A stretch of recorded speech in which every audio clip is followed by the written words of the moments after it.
Hey guys, tonight we begin something a little different.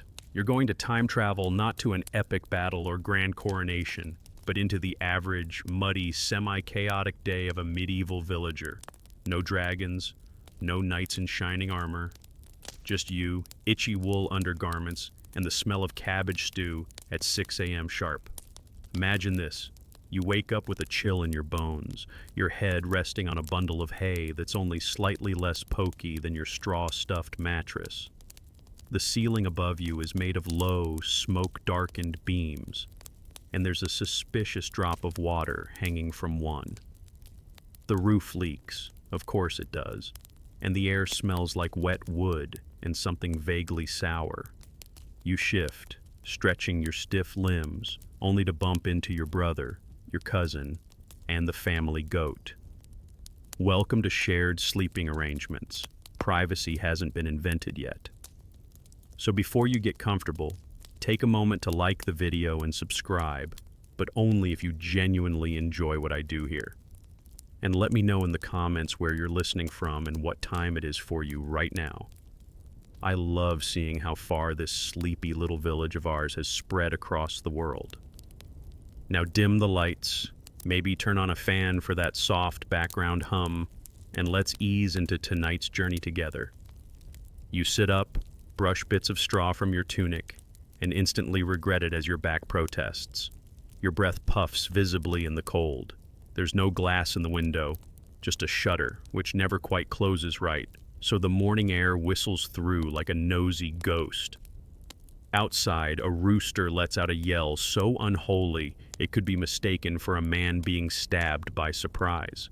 He does this every day. You hate that rooster. Getting out of bed, or rather off the pile of straw, is a feat of coordination. You step over a sleeping child, dodge the goat's unpredictable kicks, and immediately jam your toe into the firewood pile. There's no real fire yet, just a few glowing embers in the hearth. If you want warmth, you're going to have to earn it. Your home is a one-room cottage with wattle and daub walls, a thatched roof, and a floor that is, essentially, the outdoors. Dirt, mud, some hope. It's home. Sort of. You rummage for your tunic, a scratchy wool thing that seems to retain the previous day's aroma no matter what you do. Historians still argue whether medieval people stank all the time or if we're being a bit snobbish. Either way, you're not winning any freshness awards today. Your mother is already up, using a poker to nudge the fire back to life. She hands you a hunk of dry bread with all the generosity of a queen bestowing gold. You chew it with effort, trying not to break a tooth. Sometimes, in a treat, it's dipped in ale or milk if you're wealthy enough to have cows or neighbors you can charm. Outside, the day is just beginning. Mist clings low over the fields. A neighbor is already yelling at his oxen. Someone's sheep is loose again. The entire village exists in a state of controlled chaos wrapped in fog. As you step outside, your feet sink into the mud that is not so much a road as it is a concept. Your boots are thin leather, if you're lucky. If not, you're barefoot and braving the medieval cold with all the resolve of someone who knows chilblains by name. You glance toward the manor house in the distance, your lord's residence. He's probably still asleep, tucked into something soft and imported, surrounded by tapestries, not goats. But let's not dwell on that. Today is about survival. And possibly avoiding the guy who collects taxes by quoting scripture and then confiscates your chickens. Suddenly you hear shouting from the direction of the stream. Someone's already fallen in. Again. The bridge is a log, a slippery log, and the only handrail is prayer. You head to the well to fetch water, which means hauling a heavy wooden bucket on a rope that creaks ominously with every turn. Water is life, sure, but water is also a tricep workout in this century. Your stomach rumbles, and not from excitement. Breakfast, if you can call it that, is whatever's left over from yesterday. Bread, maybe a piece of dried onion. If it's Sunday, you might even get a sliver of salted fish, emphasis on might. Meanwhile, your little brother is trying to find his other shoe, which has been stolen again by the goat. That goat, by the way, is both a menace and a milk source. You respect her deeply and fear her slightly. You duck back inside where your father is sharpening a hoe for today's work in the fields. It's his most prized possession, second only to the pewter mug he hides from the bailiff. Outside, the village slowly comes to life. Smoke rises from other hearths. Children chase geese. Someone yells about someone else's pig. It's all very exciting in an incredibly repetitive way. And yet, this is life, your life. Simple, messy, full of splinters and mud. But there's also rhythm, familiarity, the comfort of knowing exactly what terrible breakfast you're having tomorrow. And as the rooster crows again, louder this time, as if to mock your existence, you take a deep breath, adjust your itchy tunic, and brace yourself. Because this, dear traveler, was just the beginning of your day. You grab the wooden pail, still damp from yesterday's water haul, and start toward the fields. The village path is a treacherous blend of churned mud, chicken droppings, and occasional sharp stones waiting to jab you at precisely the wrong angle. You glance down at your feet, either wrapped in thin, patched-up leather or still bare, depending on how lucky you were in last week's barter. Either way, blisters are a given. Your daily routine is rigid. There's no flex time in the Middle Ages. You're either working or you're dead, or worse, accused of idleness. That was practically a sin. Your family rents land from the local lord, which means much of your effort today isn't even for your table. You owe a portion of what you grow, grain, eggs, labor. In return, you get protection, kind of. Mostly from bandits, sometimes from wolves, never from taxes. You trudge past the blacksmith's hut. It's early, but you can already hear the dull clank of hammer on hot iron. Sparks fly in the doorway. The blacksmith is shirtless, sweating like it's summer, though the air is freezing. He's the closest thing this town has to a celebrity. He can fix tools, make nails, and once scared off a tax collector just by looking at him too long. Legend. Next door is the thatcher, who's perpetually covered in bits of straw. He gives you a nod, mid-ladder. That roof he's fixing probably won't make it through next winter. But no one says anything. We all pretend our homes aren't trying to cave in. Fields spread out beyond the village edge like a patchwork quilt of mud and labor. Some are yours, or rather your family's, to work. Some belong to the Lord, and you're required to help on those too, without pay. It's called corvée labor, and it's the medieval equivalent of being told, "because I said so." As you pass the small wooden chapel, the priest steps out to sweep the front stoop. He nods solemnly. You nod back. Religion is stitched into every part of life, but not always in a warm, fuzzy way.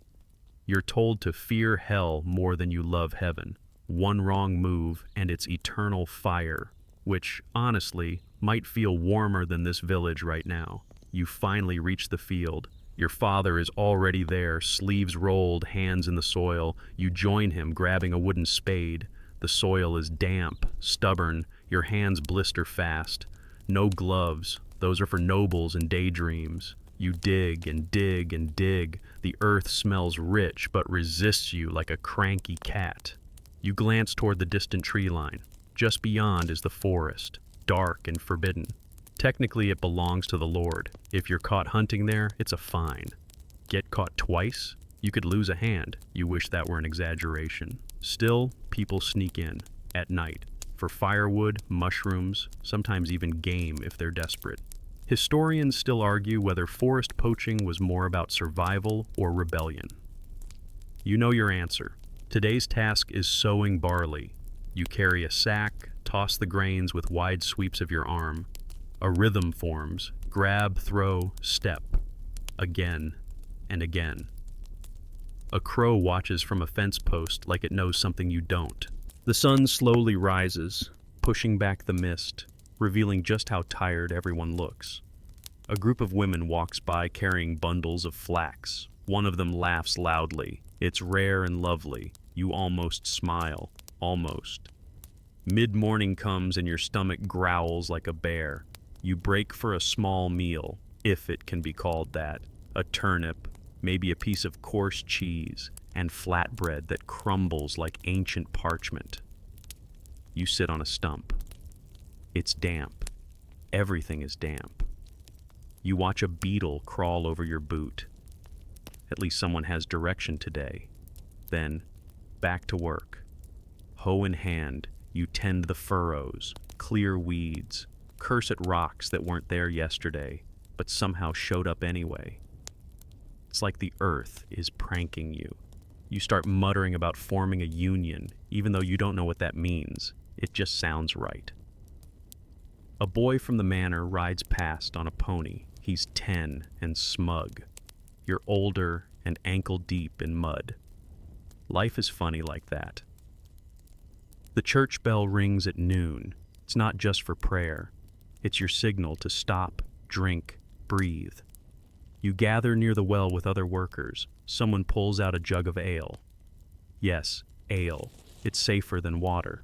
Boiling doesn't always happen, and the stream upstream doubles as a washing station and occasional sheep bath. You sip, grateful for the warmth and the brief moment of camaraderie. The ale is sour, but it dulls the ache in your shoulders. Someone mentions the old widow who swears she saw a will-o'-the-wisp last night near the marsh. A few scoff, others nod like it's just another Tuesday. Superstition is everywhere because when you don't have science, you make do with folklore and fear. Lunch ends. The bell tolls again. Back to the field. Back to the soil. You imagine your future self looking at your hands, weathered and cracked, and wonder if they'll ever know softness. A few yards away, your cousin starts singing a folk tune, off-key. You join in. It helps pass the time. By the third verse, you're harmonizing badly and laughing into your sleeve. By late afternoon, the sky dims slightly. Clouds gather. You sense rain coming. Again. Of course. You push harder, faster, trying to finish the day's row before the heavens open up like an angry bath. As you strike the soil one last time, a distant rumble sounds. Thunder. Great. You look at the blackening sky and whisper, "Couldn't wait 5 more minutes." You gather tools, sling the sack over your shoulder, and begin the walk home. Your arms ache. Your back protests. Your stomach is already thinking about what little dinner there might be. You step over the same rock you tripped on this morning, and you swear it's grown sharper. Back in the village, smoke curls from chimneys. The day is ending. The work never really does. But you're done, for now. And as the first fat raindrops hit your forehead, you sigh. Because tomorrow, it starts all over again. You wake before the sun, again. There's no rooster, just your mother's quiet voice and the rustle of fabric in the cold. Your blanket is barely a blanket, more like a collection of old tunics stitched together with hope and string. Your bones ache, your feet are stiff, and for a brief moment, you consider pretending to sleep just a little longer, but you don't. Because if you do, breakfast goes cold, and cold porridge is somehow worse than no porridge at all. You sit up in the dim room, watching your breath mist in the air. The fire in the hearth is down to embers, barely giving off any light. Someone will have to get it going again, probably you. The kindling is damp, and the flint is worn. You strike it a few times, sparks flying and vanishing into the dark. Finally, a weak flame clings to a strip of bark. You nurse it like a newborn kitten, coaxing it into something that might warm the room before summer returns in 3 months. Your younger sibling rolls over on the straw mattress beside you, grumbling. They're too small for chores just yet, but they'll be out there soon enough, picking stones from the field or feeding chickens that look like they've seen things. Everyone works. Childhood is short, and toys are a luxury. If you're lucky, you've got a carved stick and a wild imagination. If not, well, there's always mud. You shuffle toward the table. A clay bowl holds this morning's glory. Porridge. Thick, lumpy, slightly burnt on one side. It smells like wood ash and determination. You eat slowly, chewing around the grit. Occasionally there's a hard bit, maybe an unground grain or a mystery lump. You don't ask. Asking leads to answers, and some things are better left unexplained. Your father enters, already dressed in his coarse wool tunic, belt cinched, boots laced tight. He smells of earth and sweat and yesterday's rain. He nods to you, not unkindly, just efficiently.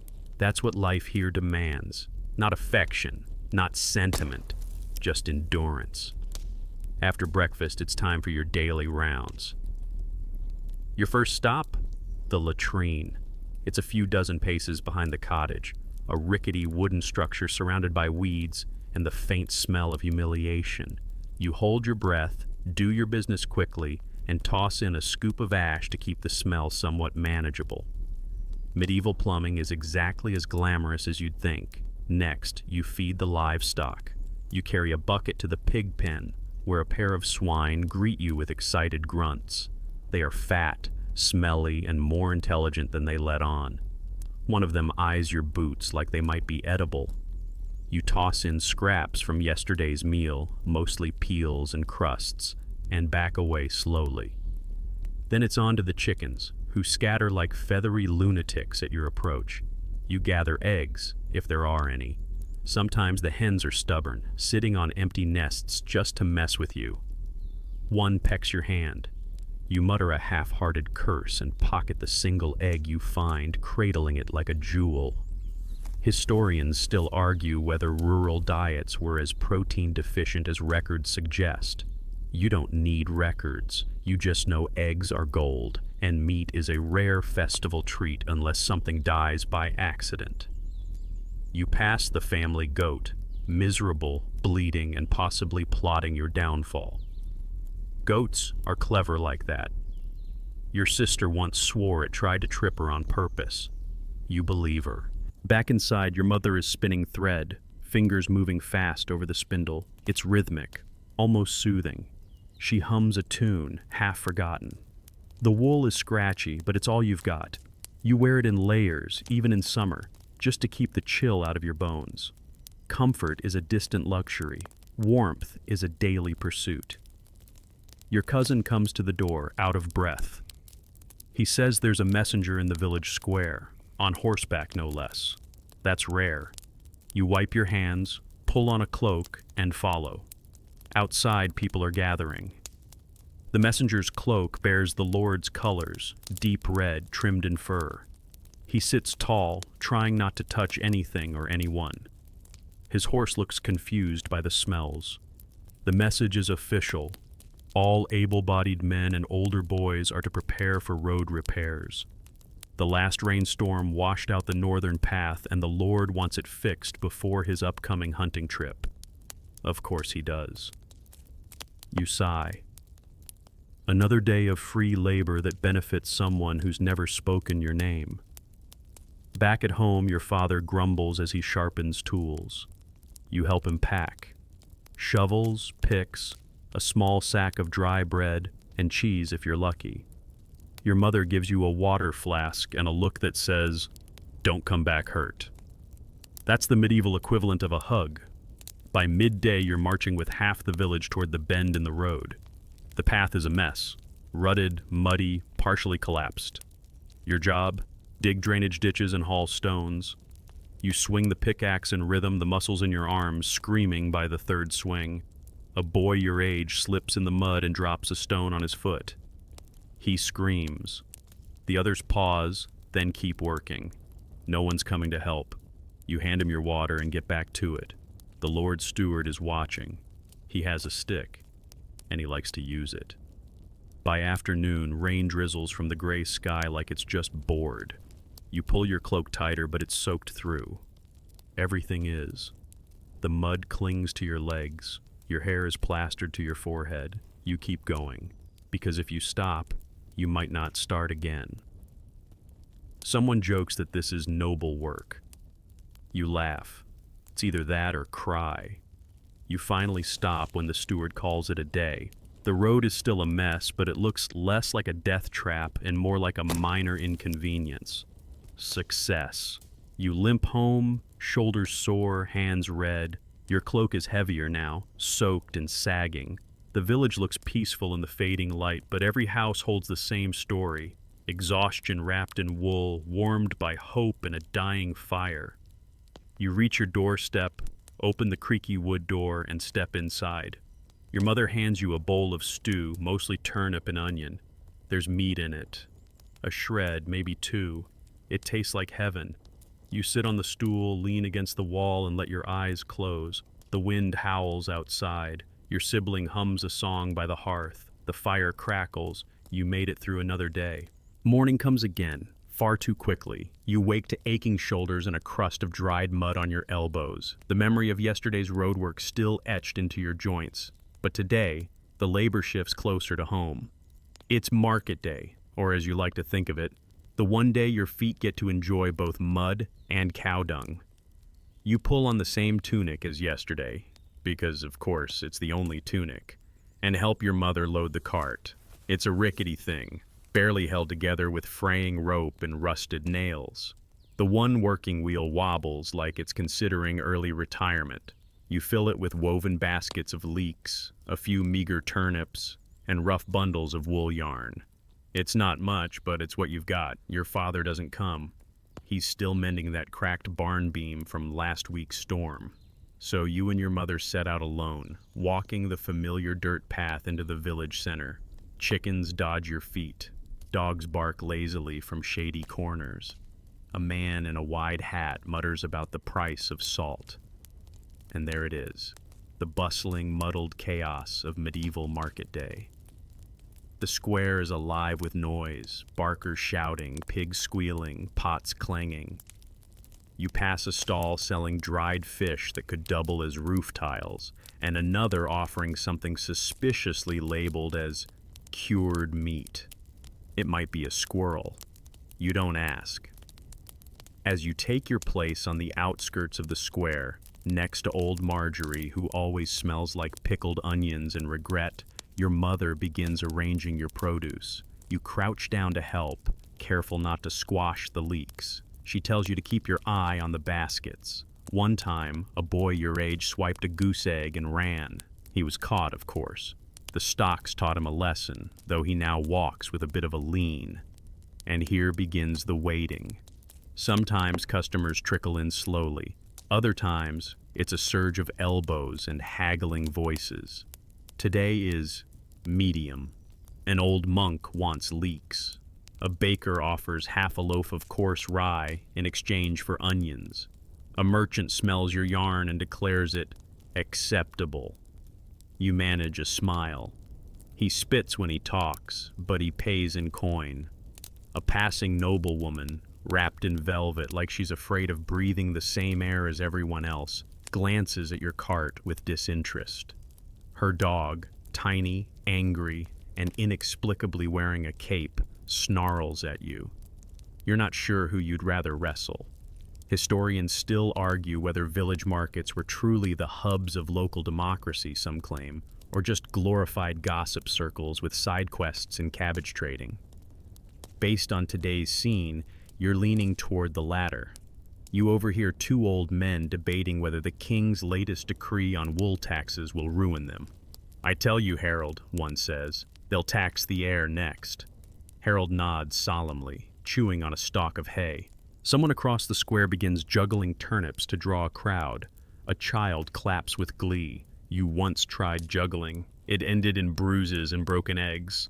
By midday, you and your mother have sold enough to afford a few essentials. Salt, a small pot of goose fat, and, bless the heavens, a small wedge of hard cheese. She lets you carry it. You cradle it like treasure. Then comes the part you dread, the public health inspection. Not by doctors, of course, there aren't any. Just Brother Thorne, a self-declared herbal wisdom keeper who goes around sniffing meat and poking cheese with a stick. He sniffs yours, shrugs, and moves on. You've passed. You take a short break and wander a bit. There's a traveling tinker selling spoons.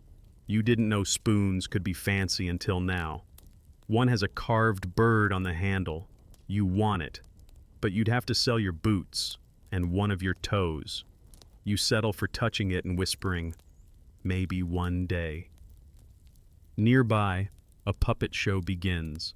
Two crude cloth figures reenact a local legend involving a fox, a bishop, and a very drunk goat.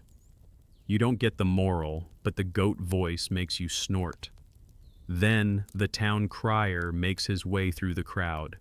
He rings his bell and unrolls a scroll declaring a new rule from the manor lord. No more than 6 geese per household due to noise complaints. Someone behind you mutters, "Tell that to the geese." You return to the cart just in time to see a boy, about 10, eyeing your mother's last turnip. He's barefoot, filthy, and starving. She notices too. Quietly, she hands it to him. No charge. He doesn't say thank you, just vanishes into the crowd like smoke. Your mother sighs and starts packing up. "That was our dinner vegetable," she mutters, but there's no anger in her voice, just tiredness. It hangs in the air like fog.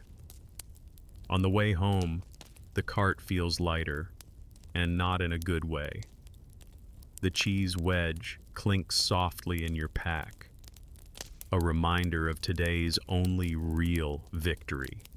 You pass by the old well and spot a neighbor arguing with a crow. Again. He insists it owes him 3 shiny things. The crow remains unmoved. Back at the cottage, the sun is dipping behind the hills, casting long shadows across the yard. Your father is seated by the barn, nursing a bruised thumb and sipping something from a clay mug that smells like fermented sadness. You unload the cart.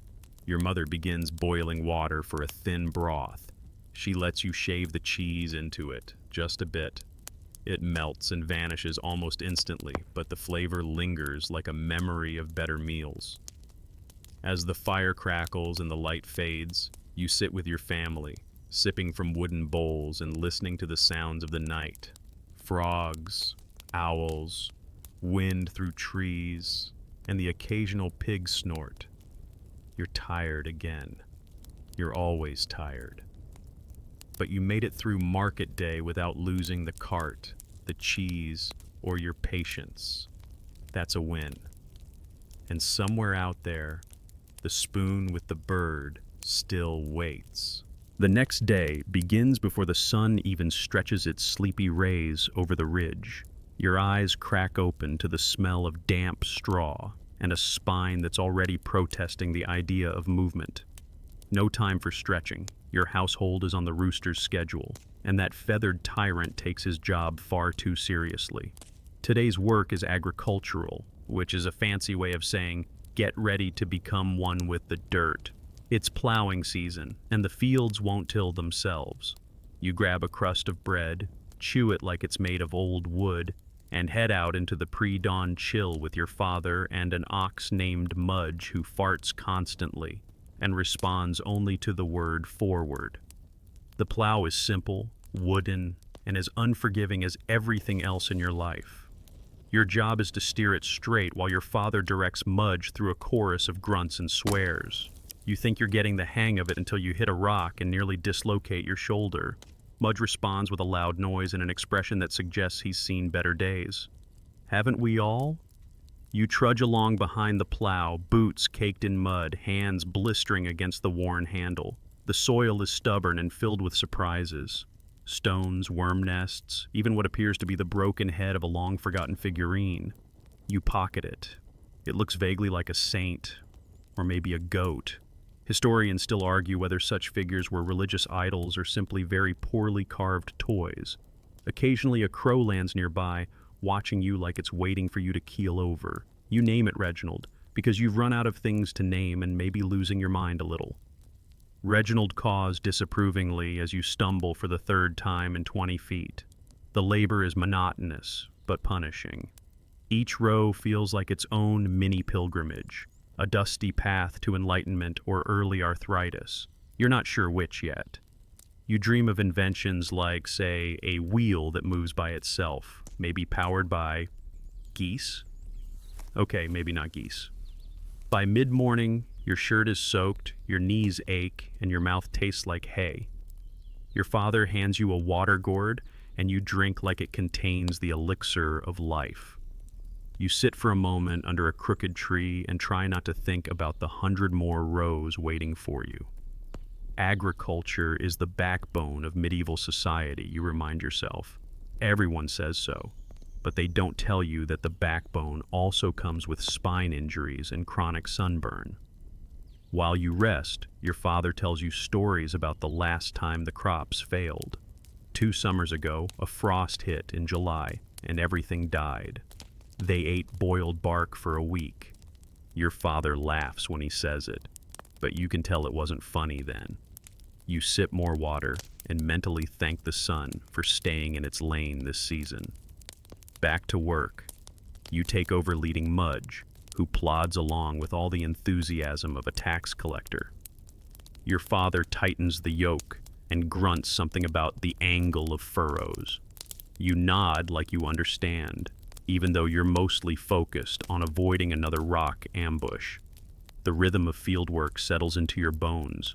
Plow, turn, lift, repeat. The wind picks up dust that clings to your sweat. Your hair is a tangle of dirt and regret, but there's a kind of weird peace in the predictability of it.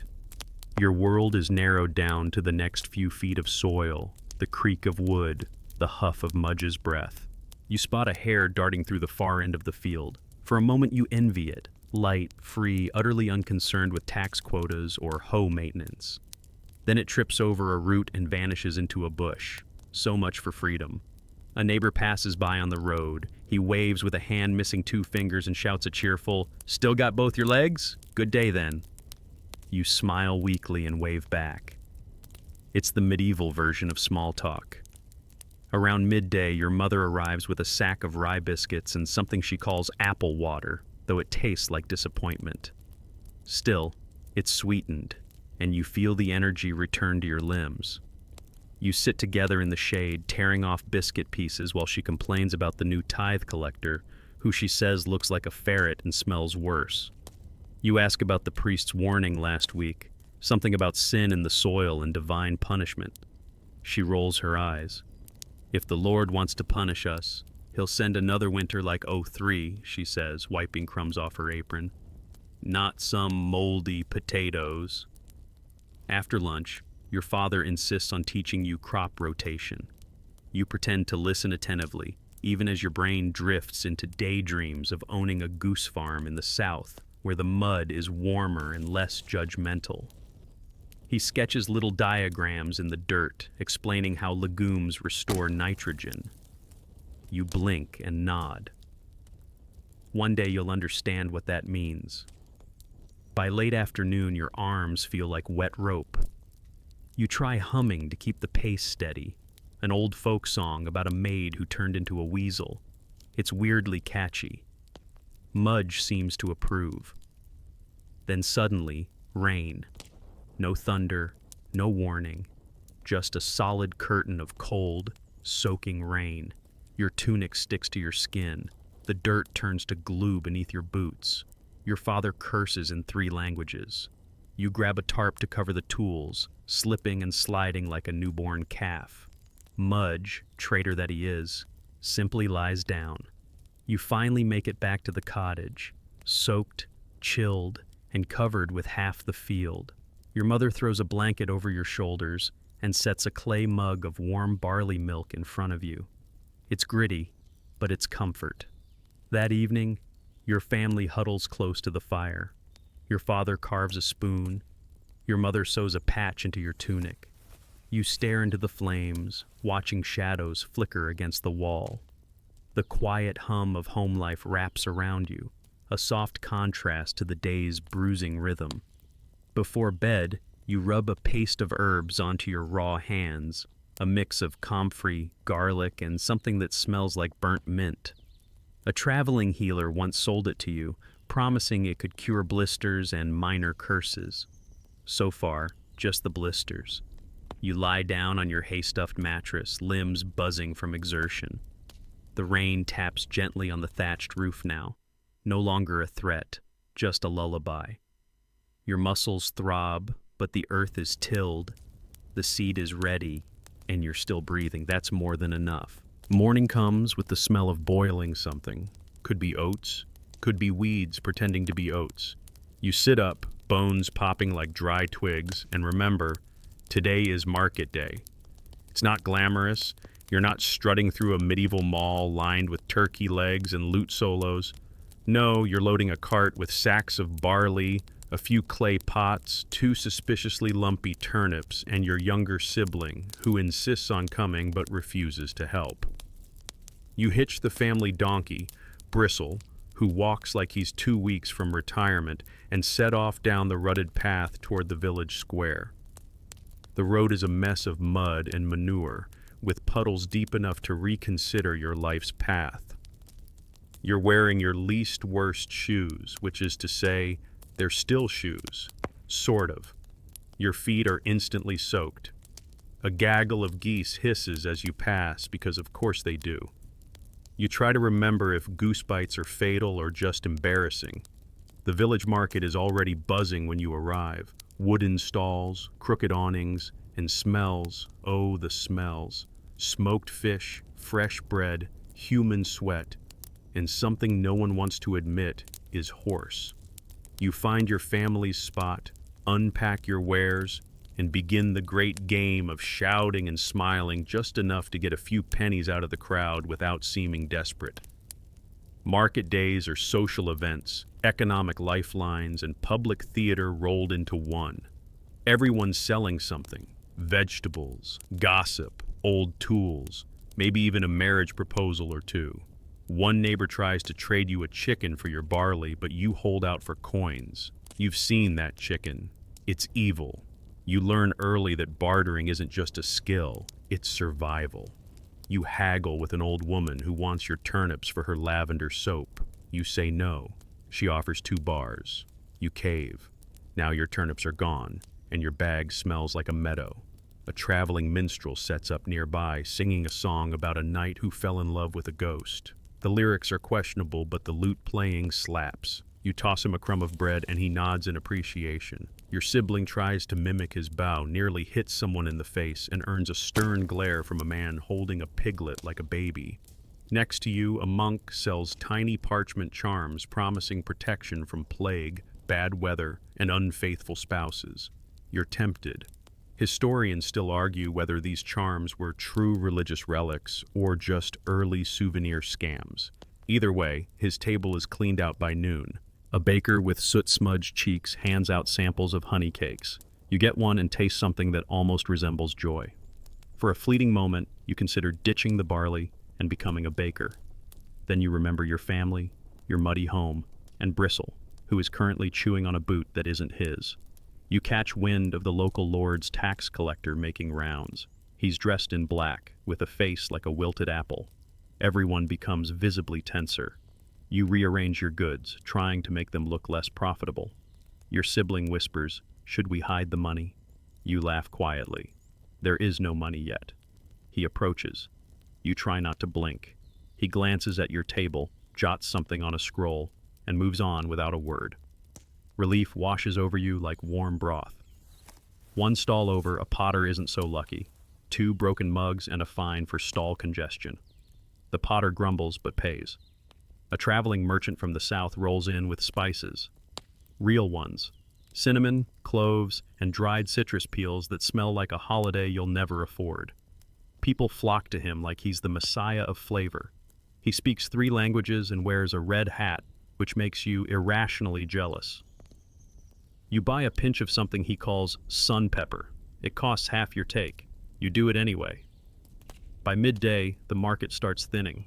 You've sold your barley, your pots, and, somehow, a cracked ladle your mother wanted to throw out. You even traded a joke with a leather worker who laughed hard enough to give you a free coin pouch. You thank him, even though it smells like a goat. As you're packing up, a local gossip leans in to whisper that a nearby village had a bad batch of water. 4 sick, 1 dead. Everyone suspects a curse. You nod solemnly, even though you suspect it's just dysentery. No one likes that answer. On the way home, Bristle walks slower, offended by the effort.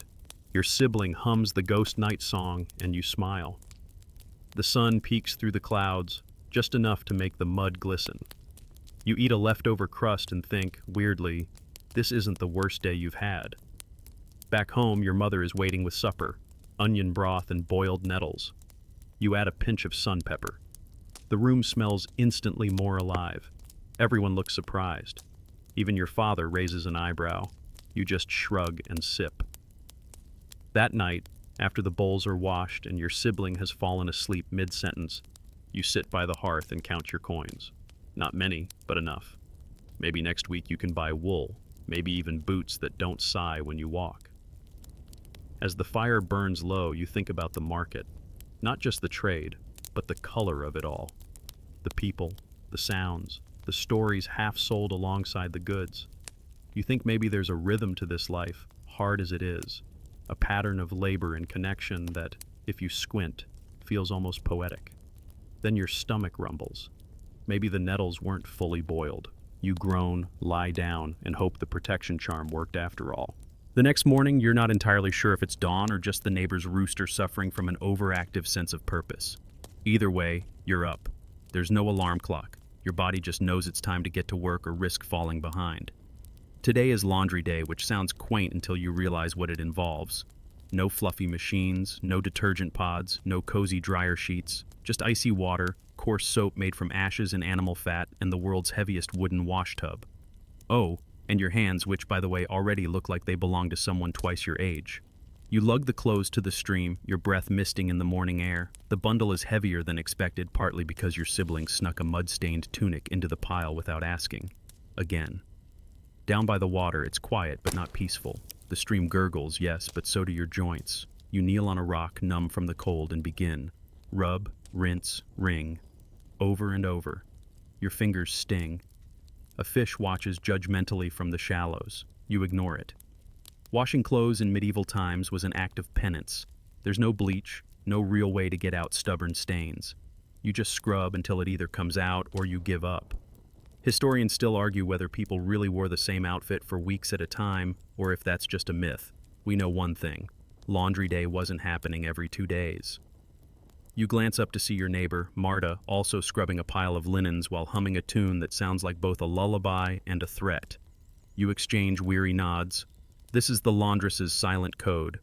We suffer, we survive, we complain later. The soap you're using smells faintly like wood smoke and pig.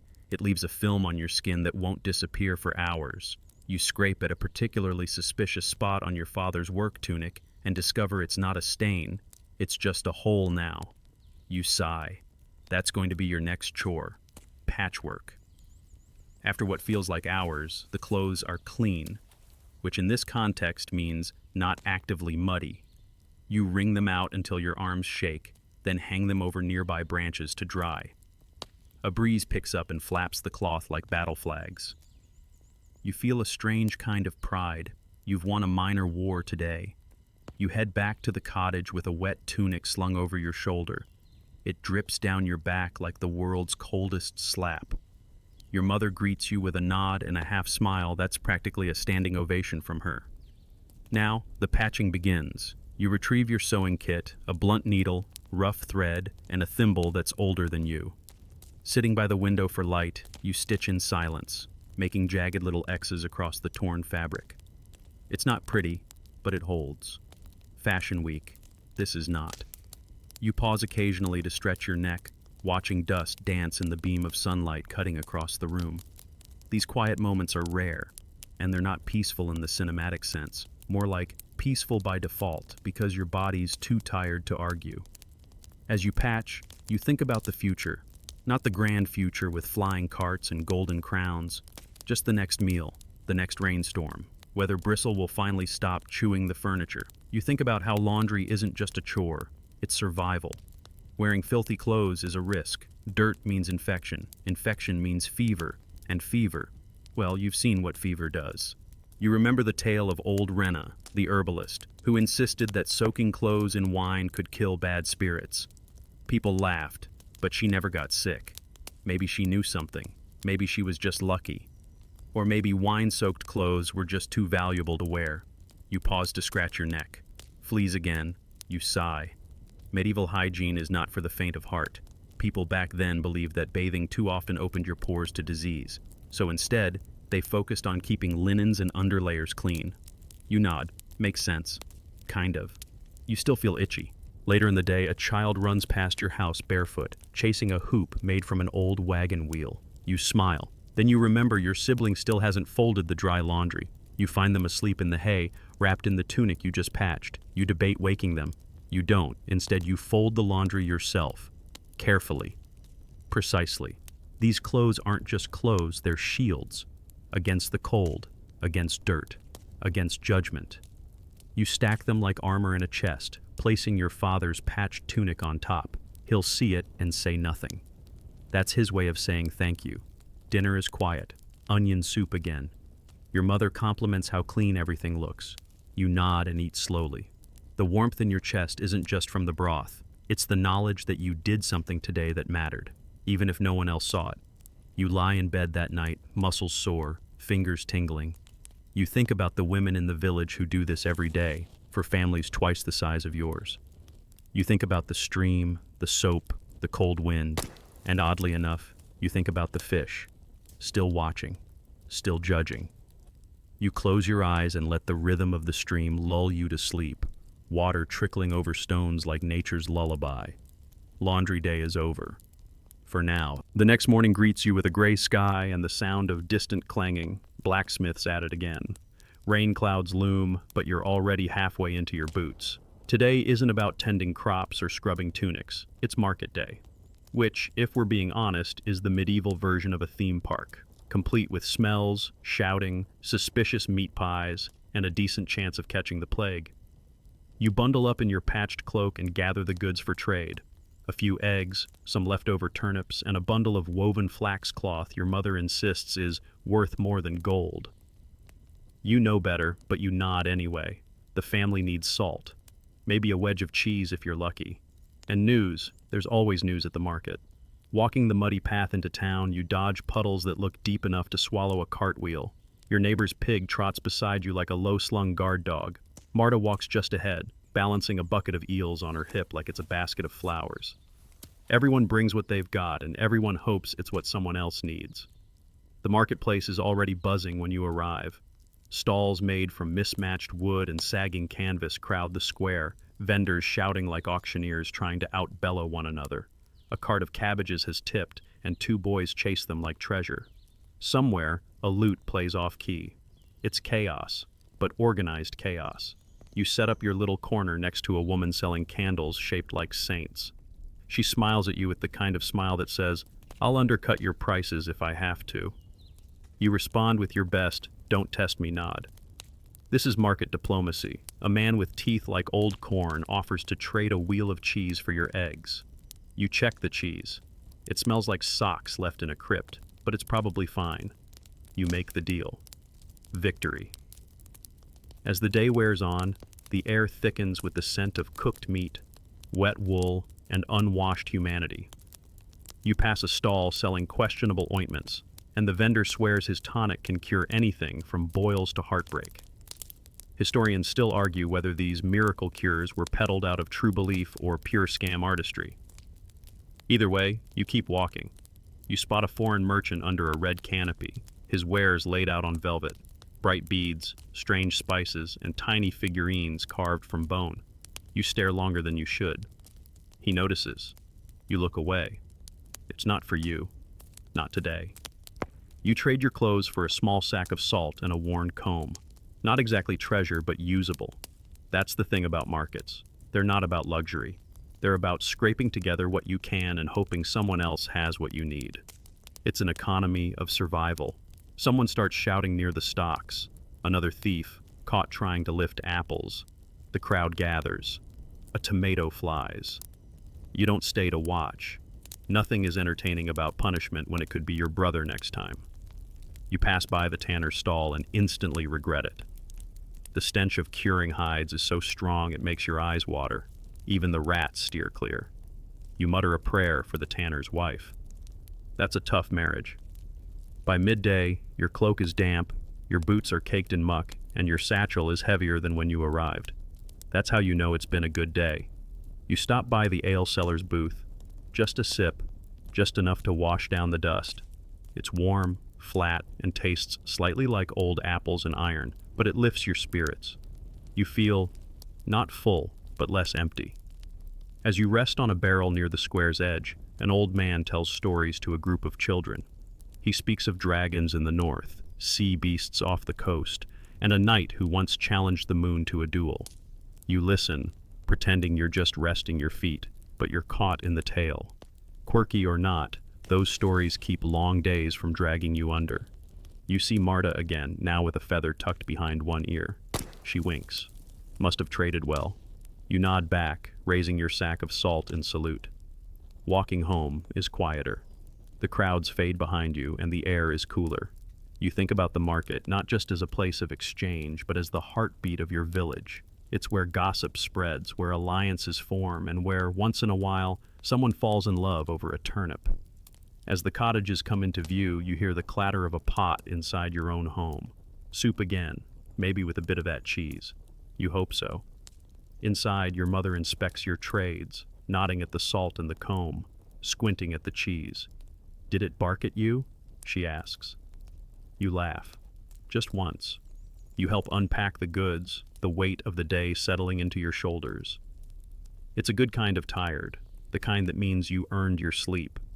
That night, as you lie in bed, you think about the bone figurines, the candle lady, and the eel bucket.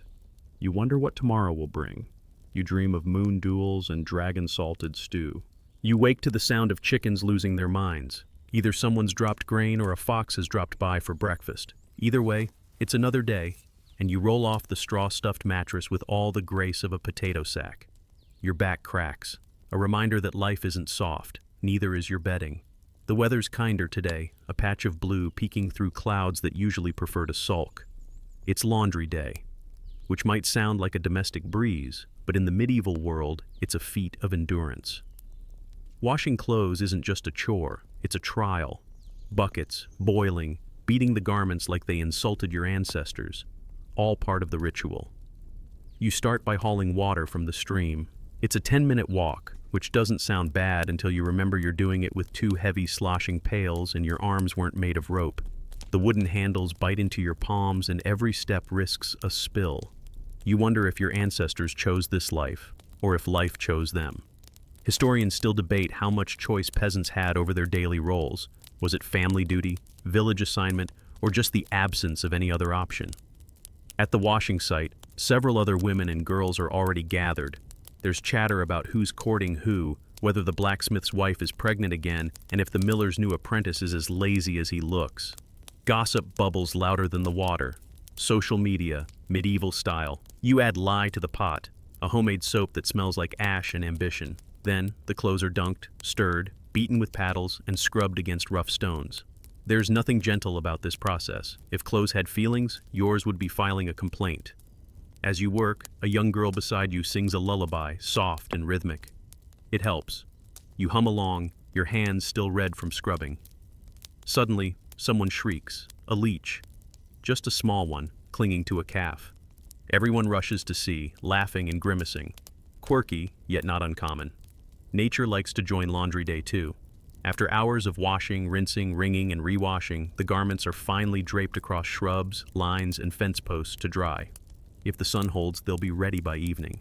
If it doesn't, well, nothing says peasant chic like damp wool and mildew perfume. You head home to hang your linen shift and wool tunic over the hearth. The warmth from yesterday's coals helps draw the damp out. You rub your hands, stiff from the cold water. There's something oddly satisfying about watching steam rise from clean clothes, like you've conquered something ancient and primal. By midday, you're out gathering herbs for dinner.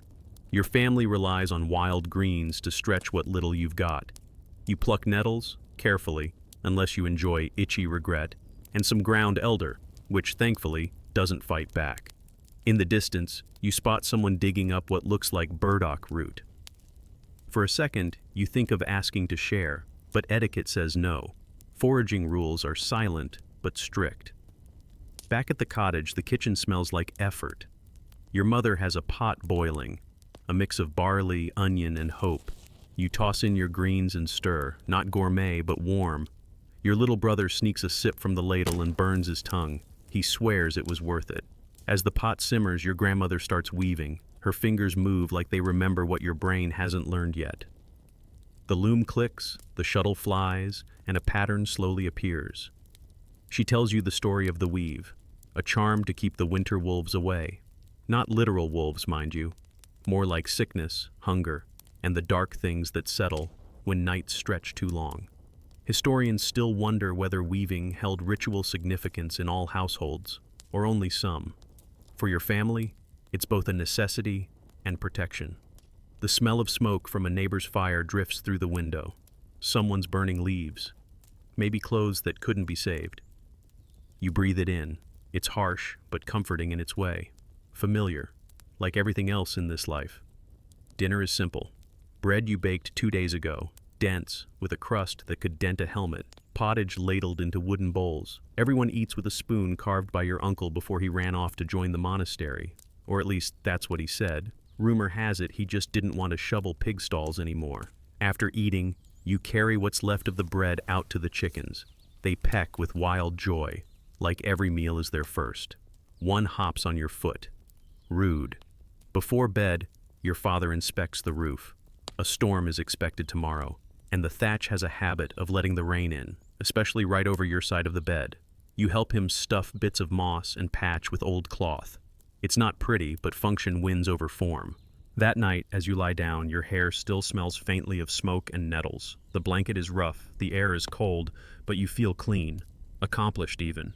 You survived another day of drudgery, of beating clothes, boiling soup, and fixing things with whatever scraps you could find. You drift off, wondering what your shift would say if it could talk. Probably something like, "Please, no more leeches." A rooster hollers like it's auditioning for an opera no one wants to attend. You groan, roll over, and prepare for another marathon disguised as a morning. Outside, the world is damp. Last night's drizzle has turned the yard into a soft mud pie. Your boots squish when you slip them on. Ah yes, nothing like starting the day with cold, soggy toes. You head out with a basket slung on your arm, bound for the village market. It's trading day. That doesn't mean shopping for fun. It means offloading extra eggs, perhaps a spool of homespun thread, or those turnips you'd rather not eat.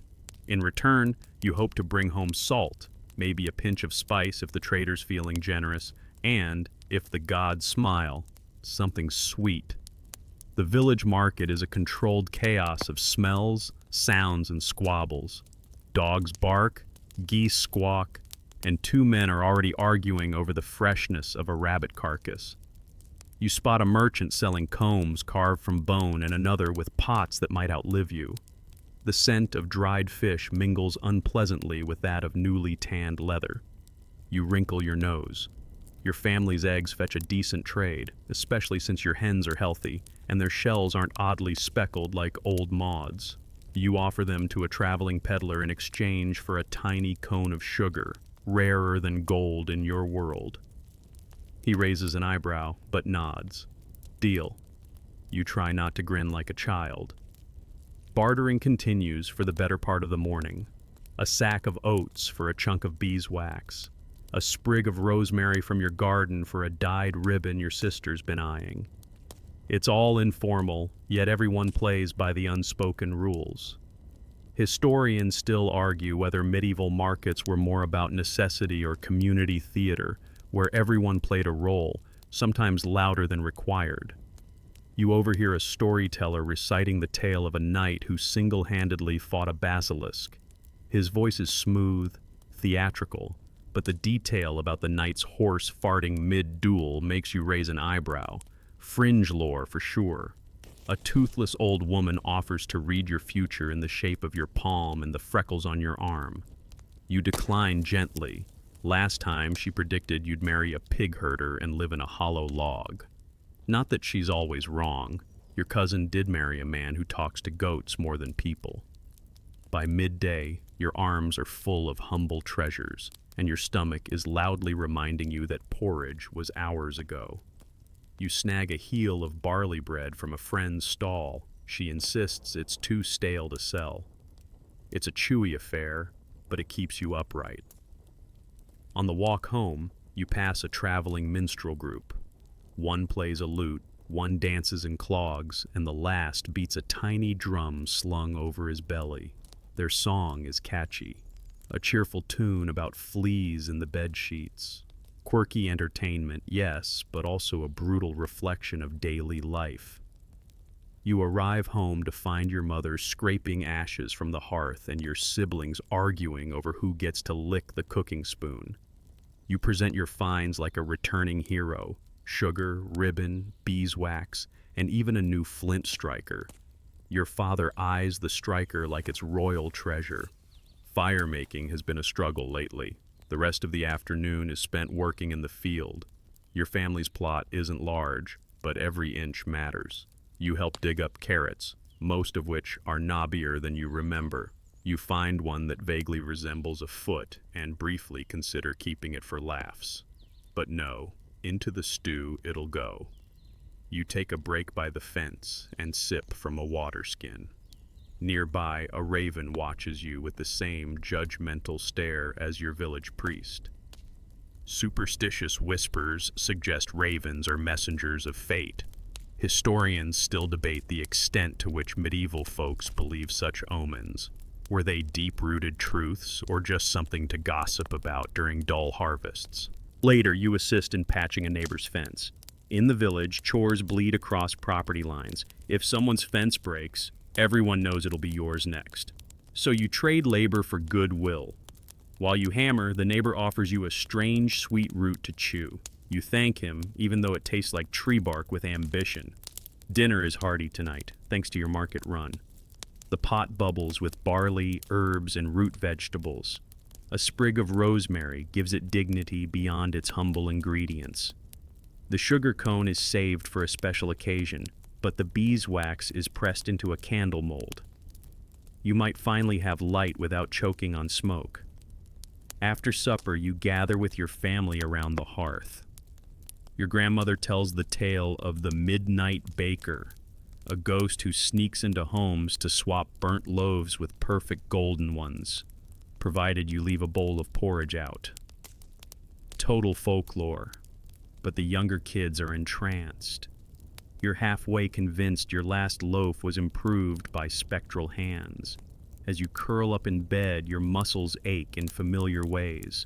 Market days are never easy, but tonight your blanket smells like rosemary and wood smoke. Your stomach is full. There's a flickering beeswax candle casting gentle shadows on the thatch above. And tomorrow, for once, there's no thundercloud of urgent chores waiting. Just the slow, steady rhythm of surviving medieval life. One quirky trade and carrot-footed stew at a time. Your sleep is deep, but never quiet. The wind sighs through the thatched roof. Mice skitter in the corners, and a rooster you now suspect is possessed begins its pre-dawn announcement 2 hours early. You roll over, groggy, but there's no denying it. Today is church day. Church isn't optional in your world. It's as much a social contract as it is a religious obligation. Even if your faith flickers like last night's candle, the village priest watches attendance with the intensity of a hawk spotting movement in tall grass. And trust, you do not want to be the topic of his next sermon. You scrub your face with cold water, change into your second-best tunic, the one without the questionable stain, and set off. The church sits at the village center, slightly askew as if built by someone who eyeballed the blueprint and said, "Good enough." Its wooden beams creak and groan, and the bell rope has snapped 3 times in recent memory. Still, it's the spiritual and social nucleus of your world. Inside, the air is thick with incense and damp wool. You slide into a bench beside your neighbors. Children fidget. An old man coughs a cough that sounds like it started in the Roman era. The priest enters, robes flowing dramatically, holding a tome large enough to double as a blunt weapon. The sermon begins with a reading from Scripture, but drifts, as it often does, into local gossip disguised as moral instruction. There are those among us, he says, locking eyes with the bakers, who believe their loaves are holier than humility. You stifle a grin. This is medieval subtweeting. One fun detail. The priest still uses Latin for parts of the service. You don't speak Latin. No one does, except for him. Historians still argue whether parishioners truly absorbed the messages in these sermons or simply learned when to nod and say amen to avoid suspicion. You're definitely in the latter group. A highlight of the service, if you can call it that, is the passing of the tithe basket. You contribute a few coppers, which is technically supposed to be 1/10 of your earnings. But let's be honest, the math is fuzzy, and you're not about to hand over your sugar cone from yesterday's market. After the service, the real event begins, lingering. Villagers cluster in clumps, catching up on everything from crop success to who might be dying soon. One woman insists she saw a fox wearing a crown near the woods. You chalk it up to poor vision, or an excellent wine stash. You drift toward the cemetery behind the church, not out of gloom, but out of duty. Your grandfather's grave lies beneath a tilted stone carved with a name now half faded. You clear away some moss, straighten the flower offering, and whisper a few words. Whether he hears you or not, it feels right. A traveling friar has set up a stool by the church doors. He's offering indulgences, spiritual coupons. The more coins you give, the less time your soul allegedly spends in purgatory. You watch one desperate soul fork over a full silver groat. Fringe theology or not, the church gets paid. Walking back home, your younger brother challenges you to a foot race. You lose, on purpose mostly. There's joy in his laugh and energy in his limbs that you envy. Childhood in this world is fast and fragile, and you've long since traded play for practicality. Back at the cottage, it's time for repairs. The fence needs another patch, and one of the hens is missing feathers. Again. Could be a fox, but you suspect it's just aggressive pecking from the bossy hen you secretly call Lady Talon. You set about reinforcing the coop, mumbling threats at unseen predators. You help your mother mend a torn shawl. As she works, she hums a song older than memory. You join in without thinking. Historians still debate the origins of such folk tunes, whether they began as work chants, lullabies, or coded messages. But here, it's just tradition. A soothing sound as hands move in rhythm. In the evening, the village green hosts a small gathering, not a festival, just music and warm cider by firelight. A boy with a reed pipe plays a tune that makes even the oldest villagers tap their feet. A couple attempts a clumsy dance. You watch, content. There are no grand triumphs here, no famous names, but there is life, and sometimes that's enough. An elder tells a story of how the stars are holes poked in the sky by curious saints. You laugh quietly, it's nonsense, sure, but poetic. Another tale mentions angels disguised as beggars. That one's more practical. Your village has seen its share of wandering strangers, and hospitality could mean the difference between divine favor or suspicion. You take a sip of cider, and the warmth spreads through your chest. Your friend nudges you, points to the fire, and jokes that if you squint, it almost looks like your priest dancing in the flames. You both snicker like children, careful not to draw attention. You're adults now, technically, but that doesn't mean maturity is required every moment. Returning home under a quilt of stars, you notice a flickering light across the hills. Another cottage, another hearth, another family ending their day. It's a quiet comfort. Your life is hard, often exhausting, occasionally ridiculous, but never entirely alone. Before bed, you sneak a sliver of that sugar cone and let it melt slowly on your tongue. A luxury, a rebellion, a reminder that even in the grind of medieval life, there are small, sweet moments, bright as the stars, fleeting as breath, but deeply yours. You fall asleep with the taste still lingering, dreaming of foxes with crowns and saints peeking through the holes in the sky. Morning spills through the shutters, but today you're not woken by the rooster. No, today it's the persistent clang of a blacksmith's hammer echoing across the village like a slow, rhythmic headache. You stretch, still sore from yesterday's chores, and realize today's the day you finally try to make a horseshoe. Not because you've suddenly become career-minded, of course. More like the village blacksmith owes your uncle a favor and you're being lent to pay off the debt. Lucky you. The forge is already blazing when you arrive. It's less of a building and more of an open stone alcove that smells like fire, sweat, and scorched everything. The blacksmith greets you with a grunt and shoves a leather apron into your arms. You slip it over your head, already sweating. The hammer is heavier than you expected, because of course it is. "You'll ruin your first 3, he mutters, then nods toward a glowing chunk of iron in the coals. "Maybe 4. You do, in fact, ruin 4. Blacksmithing isn't just smashing metal, it's timing, precision, and intuition. The iron has to be the exact color of anger, just this side of orange, not quite red. Then you strike, not too soft, useless, not too hard, cracks it. It's like sculpting, only with molten rage and a blunt weapon. At some point, a traveling tinker passes through, watching with amused curiosity.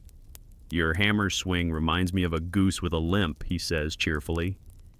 "You want to argue, but honestly, fair."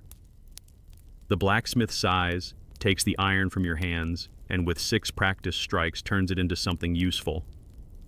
"Historians still debate," he says, wiping his brow, "whether blacksmiths were admired for their skill or just feared because they always had a weapon nearby." He doesn't laugh. You don't either. Still, by mid-afternoon, you're allowed to try nails instead. They're smaller, simpler, and marginally less embarrassing. You manage to make 2 that look mostly correct. They join a pile of dozens, all hand-forged, all necessary. Nothing in your village is held together with glue or plastic. Nails, rivets, and stubborn determination. That's the real architecture. You take a break, swiping your arm across your forehead. A girl passes by leading a donkey with a broken bridle. She glances at your soot-smudged face and says, "Nice blush." You blink, unsure whether it's flirtation or an insult. It's medieval life. Could be both. Back at the anvil, the blacksmith lets you work on a simple hook. "Try not to make it look like a question mark this time," he says. You manage. "Okay," he shrugs. "It'll hold a lantern. Doesn't have to win beauty contests. The below need pumping, so you help with those next."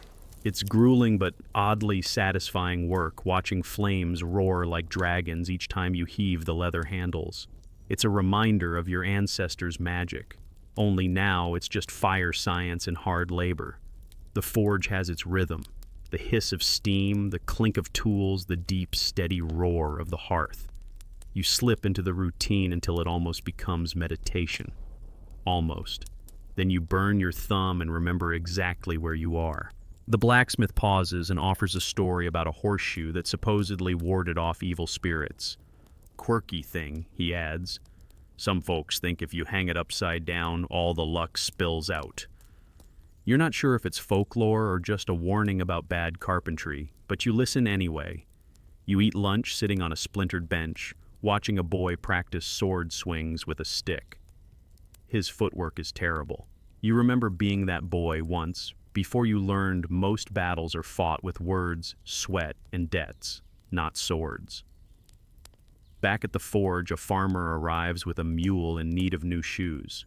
You get to watch the blacksmith work with the animal, calming it, checking the hooves, cleaning, fitting, hammering.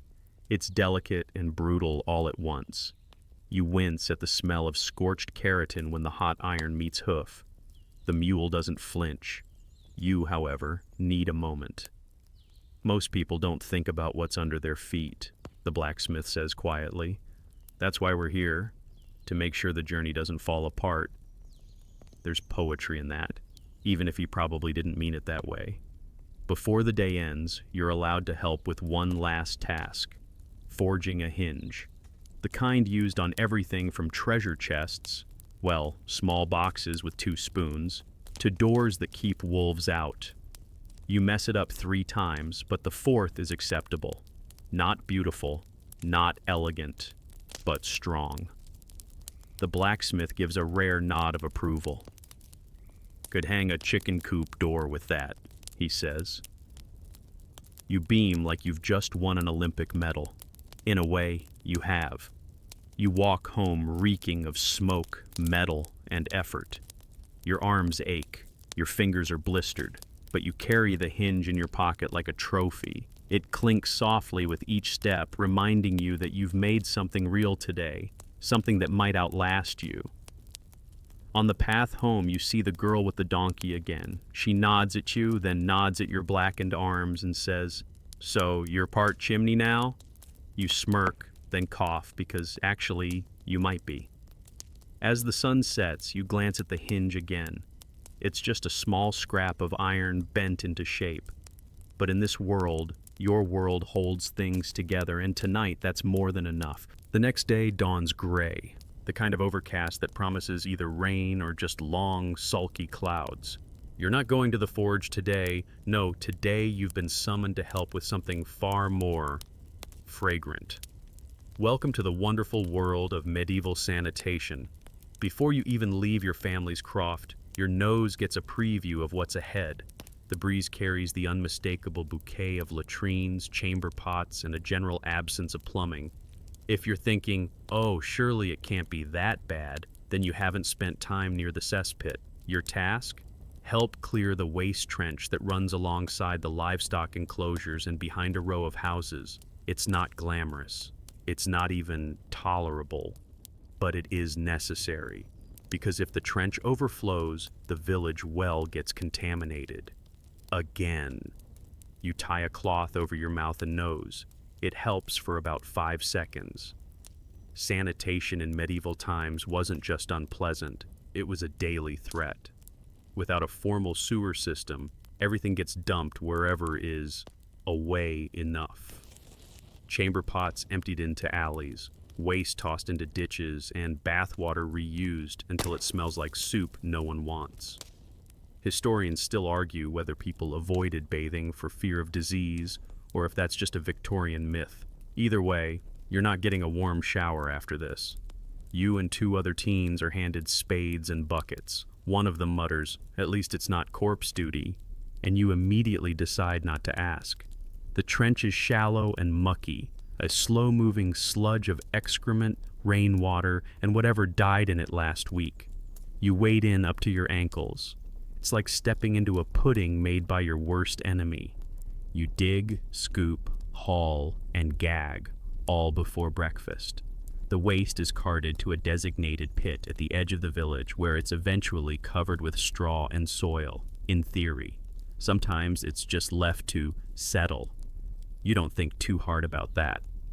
The upside, you find a broken comb, a half-decayed shoe, and what might be the jawbone of a rat the size of a loaf. The fringe tidbit here. Some medieval cities employed gong farmers, literal nighttime waste collectors who were paid surprisingly well but lived far from others. One even struck it rich after finding a gold ring in the muck. Hope springs eternal. You take a break near a stone wall, the wind finally blowing the stench away for a moment. A passing monk pinches his nose and says, "Labor is holy, but some work smells less blessed than others." You chuckle, barely. Later, a village elder stops by to check the progress. He tells a tale, half warning, half legend, about a nearby town that was wiped out by plague after a pig drank from a polluted ditch. True or not, he shrugs, we still don't let pigs near our water. And with that, he walks off chewing on something suspiciously unwashed. You start wondering what hygiene even means in this world. Toothbrushes? Nope. You clean your teeth with twigs or a cloth, maybe rub ashes in for a nice, gritty feeling. Toothpaste is centuries away. Deodorant? If you're lucky, rosemary tucked in your armpit. Soap exists, but it's mostly for laundry. Bathing happens in rivers when it's warm or in buckets when it's not. And let's not forget, you're reusing water from the same bucket that 3 people have already bathed in. Delightful. As you finish dumping another bucket into the pit, you overhear a young woman grumbling about the local baker. His flour sacks are stored right next to where they empty the kitchen waste. She vows never to eat his bread again. You nod solemnly, then remember your family buys from him too. a sobering moment.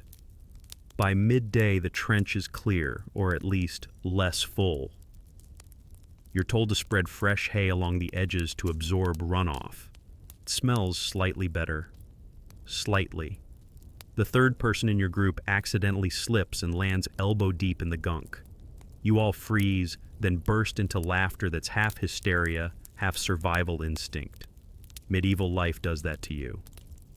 As the day winds down, someone lights a brazier nearby and tosses in handfuls of dried herbs to mask the odor: lavender, rosemary, and thyme. It works, barely, and for just a few feet, but it's enough to trick your senses into thinking you're clean again. You walk home under a sky the color of dishwater. Your boots leave wet, unspeakable prints behind you. You vow never to wear them indoors again. You pass by the village church, where a carved gargoyle looks suspiciously like how you feel, tired, grimy, and vaguely traumatized. Inside your house, you scrub your hands with sand and vinegar. It stings. It works. Kind of. You sniff your sleeve. Bad idea. At dinner, no one mentions your day. It's considered polite to pretend the stench isn't real, that you're just a little earthy. You eat in silence, grateful for bread that doesn't smell like the trench. Probably. Before bed, you stand outside and let the breeze wash over you. Somewhere nearby, someone's emptying another chamber pot with a careless splash. You flinch. Then you laugh. Because in medieval times, surviving the day with all your limbs and some of your dignity is a win. Even if you smell like history's least popular perfume. You wake before dawn to the chill of damp straw pressing into your back. Your shoulders ache from yesterday's trench duty, and your legs are still coated in dried sludge. You groan softly but rise. There's no time to wallow in soreness, because today you've been chosen for one of the more honorable medieval experiences, jury service. Okay, not quite a jury in the modern sense. More like a village tribunal. The reeve and the bailiff have called a gathering to settle local disputes, and every able-bodied adult is expected to attend, weigh in, or at least not fall asleep during the proceedings. It's held in the market square, where the stocks and pillory are already ominously in place, just in case today's disputes go from petty to penal. You arrive, rubbing your eyes and carrying a chunk of last night's bread as breakfast. Around you, villagers cluster into informal groups. Some look anxious, especially those with air complaints. Others just look bored. One child tugs at your sleeve and whispers, "I hope someone gets ducked." You don't ask what for. You don't want to know.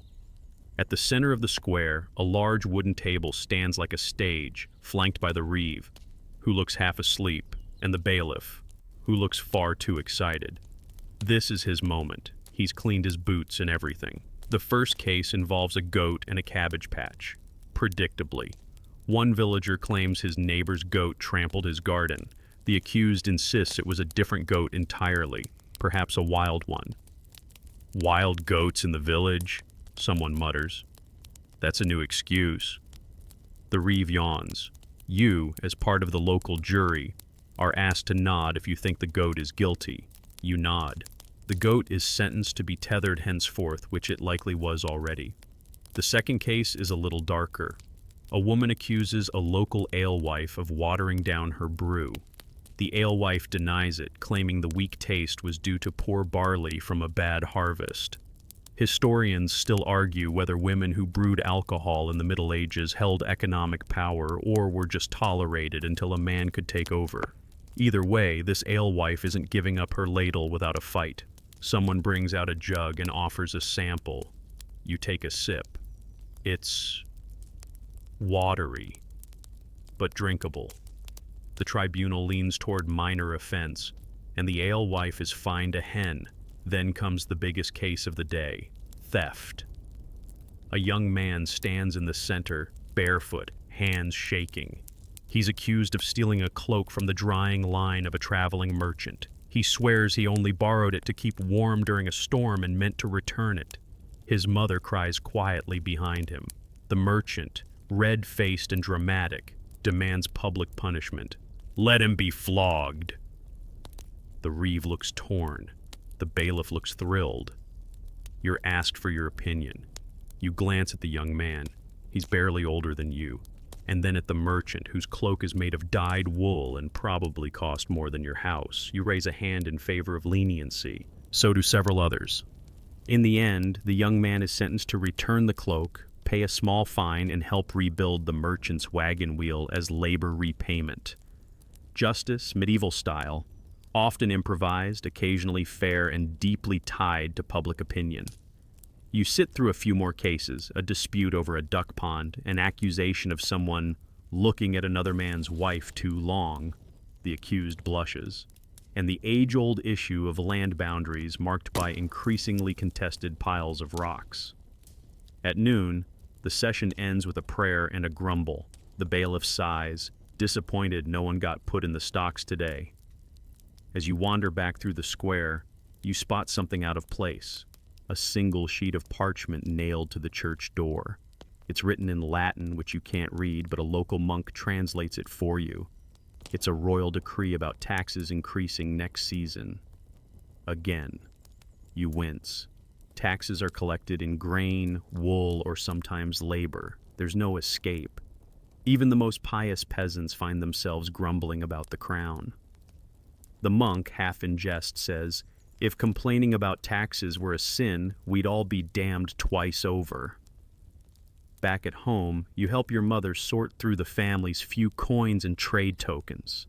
The reeve's clerk stopped by while you were gone, leaving a tally stick with 3 fresh notches. Tax owed. 3 notches too many, as always. For some, like your neighbor whose land floods every spring, that might mean forfeiting his field. For others, it might mean marrying off a daughter to a wealthier family to avoid total ruin. You silently hope your family avoids both options.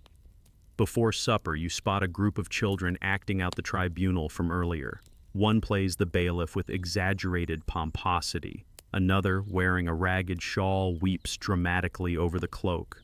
You smile despite yourself. Even in medieval times, the drama of daily life became tomorrow's backyard theater. As evening settles in, the smell of stewed beans drifts from your hearth. Your hands still smell faintly of ale and goat, but the worst of the day is behind you. You sit with your family, trading quiet conversation over the fire. Someone tells a joke about the alewife and the holy water she brews. Laughter fills the room, tired but real. Before sleep, you roll the day over in your mind.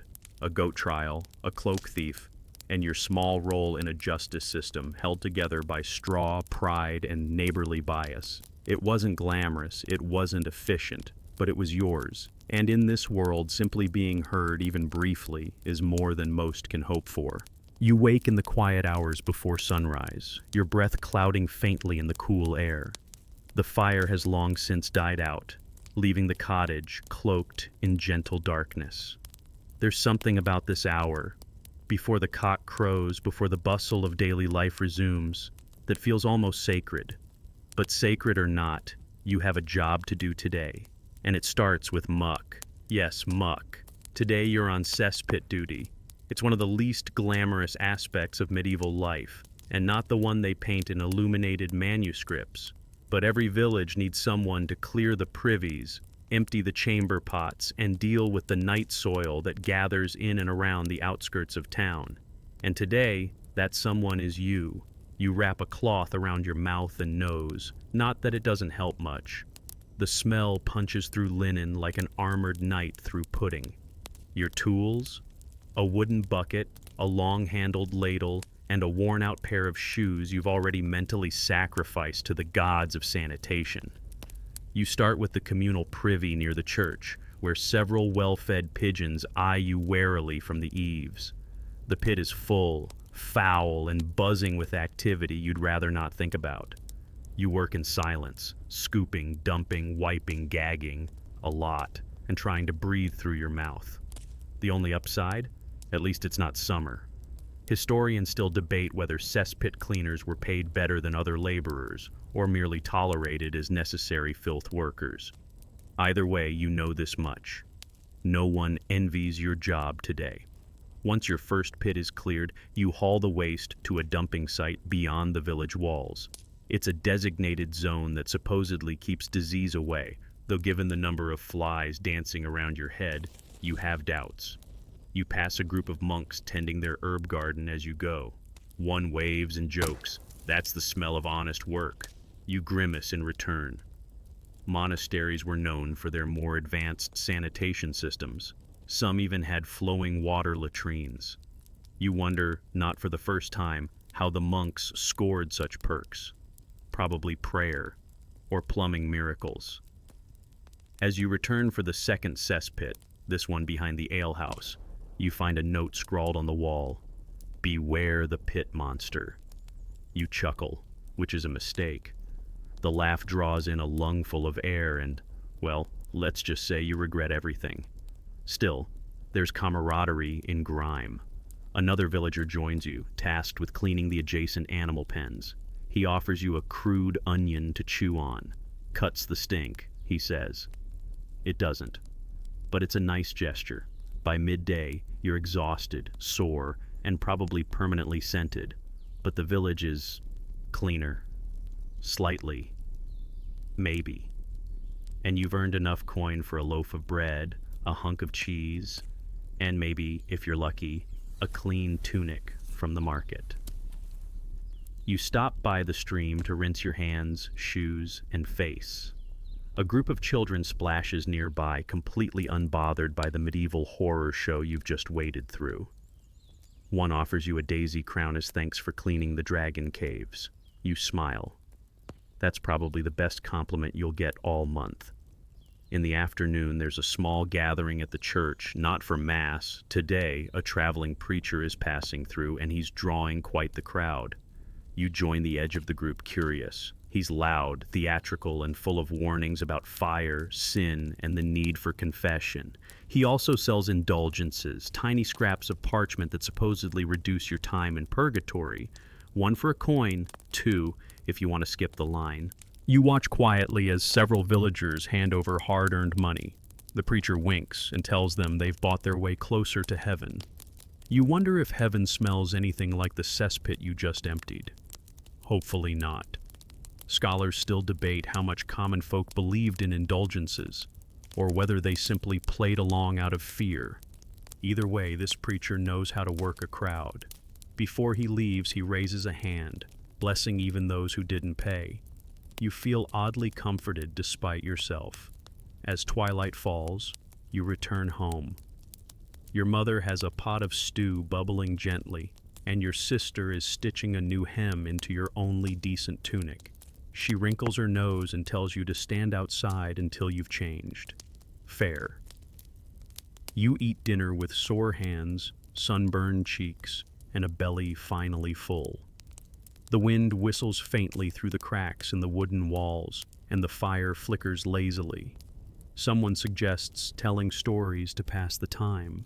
So you share the tale of the pit monster, embellishing it until the kids squeal and hide behind their cloaks. Laughter rises, light and welcome. And then it's time for sleep. As you settle into the straw, your muscles sigh, and your mind begins to drift. The smells of the day fade slowly, replaced by the warmth of the hearth and the soft rustle of family nearby. Your life is simple, filthy, repetitive, but it is yours. And somehow, even in the muck, there is meaning. The candle gutters, the fire crackles low, and sleep comes. Not all at once, but in soft, drowsy waves. Wind down. Let your breath slow. Picture yourself walking once more through the village. No chores, no muck, just gentle moonlight on cobbled stone. The homes are quiet. Smoke curls lazily from chimneys. A soft breeze carries the distant bleat of a sheep, the creak of a weathered sign swaying gently on its hook. The air is cool now, the chaos of the day long past. You feel the weight of your limbs melting into the softness beneath you, warm and wrapped in stillness. There is no rush here, no demands, just the peace of sleep waiting on the edges of your thoughts. Let go of today. Let go of the straw, the stink, the laughter, even the tribunal drama, and the onion trick. You've survived a day in medieval life and you did better than most. Close your eyes and drift.